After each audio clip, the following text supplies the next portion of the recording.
Il-ħadd filgħodu saret quddiesa tal-Għid fil-palazz tal-President f'San Anton li kienet imqazza minn Father Gordon Refalo, il-kappillan ta' Ħalluqa.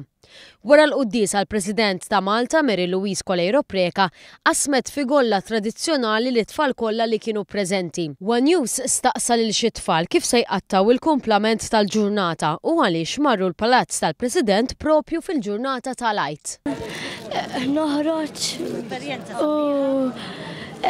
jina nħobbu li s-serta noħroġ mal-familja u esperjenza sabiħa. Ġej tagħmel hawn illum? Biex nagħmel l-quddiesa u niċċelebra l-President. Immorru wara l-xost u nieħdu gost tant in-nanna. U x'inhi r-raġuni li ġejtu hawnhekk? Biex nisimgħu quddiesa u nieħdu gost ukoll naraw il-quddiesa u hekk. Issa sejra ekla mal-familja. Bas wara naraw. U x'inhi r-raġuni li ġejt hawn illum?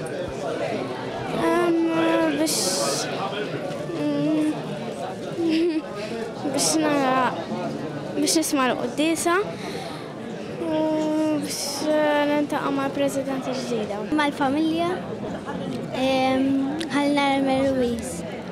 Il-maġġoranza ta' tfal marru l-palazz biex jisimgħu l-quddiesa u jiltaqgħu mal-President ta' Malta. Tifla li kienet preżenti tatna raġuni partikolari għaliex marru hemmhekk hi u l-kuġina tagħha. Ħammur għand nanna niklu nieħdu paċir.